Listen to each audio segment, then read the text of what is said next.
একটা সময় ছিল মানুষ চাইতো সিংহ হতে, সবার সামনে দাঁড়িয়ে গর্জন করতে, ক্ষমতা দেখাতে, নেতৃত্ব জাহির করতে। কিন্তু আজকে মানুষ চুপচাপ কাজ করে, নীরবে এগোয়, দলে থাকে কিন্তু সবার নজরে পড়ে না। প্রশ্ন একটাই, আজকাল মানুষ লায়ন অ্যাটিটিউড ছেড়ে উলফ অ্যাটিটিউড কেন বেছে নিচ্ছে? এটা আমি বলছি না, বিভিন্ন সমীক্ষাতে এটাই দেখা গেছে। এই নিয়ে আজকের এই ভিডিও। লায়ন অ্যাটিটিউড মানে সামনে থেকে লড়াই, একক আধিপত্য, প্রকাশ্য ক্ষমতা। আমি আলফা এই ঘোষণা সিংহ রাজা করে, কিন্তু মনে রাখতে হবে সিংহ একাই দাঁড়িয়ে থাকে আর তার শক্তি সবসময় দৃশ্যমান। সমস্যাটা কোথায় জানেন তো?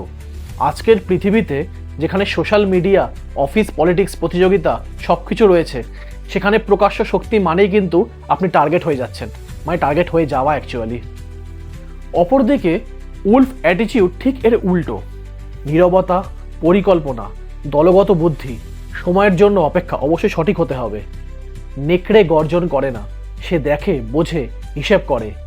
একটা গুরুত্বপূর্ণ কথা, আধুনিক জীববিজ্ঞান কিন্তু বলে নেকড়েদের আলফা ধারণা আসলে জোর করে নয়, বরং পারিবারিক নেতৃত্ব, অর্থাৎ শক্তি নয়, বিশ্বাস।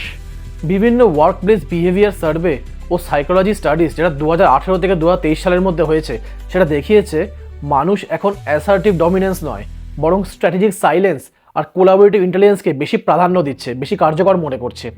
একটি বহুল আলোচিত কর্মক্ষেত্র ভিত্তিক সমীক্ষায় দেখা গেছে 60%-এরও বেশি কর্মী মনে করে চুপচাপ দক্ষ মানুষ বেশি দূর যায় তাদের থেকে যারা খুব জোরে কথা বলে সেই তুলনায়।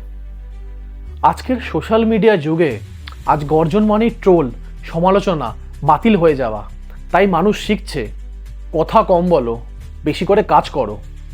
বাস্তব অভিজ্ঞতা হচ্ছে লায়ন অ্যাটিটিউড মানুষকে সামনে আনে, কিন্তু উলফ অ্যাটিটিউড মানুষকে টিকিয়ে রাখে।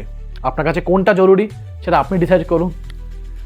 আজকের নেকড়ে নিজের পরিকল্পনা সবার সামনে বলে না, সাফল্যের আগে নীরব থাকে, বিশ্বাসযোগ্য দল তৈরি করে, প্রয়োজন হলে একা চলতেও ভয় পায় না। এটা দুর্বলতা নয়, এটা উন্নত আত্মনিয়ন্ত্রণ, যেটা সবাই এখনো পর্যন্ত করে উঠতে পারেনি।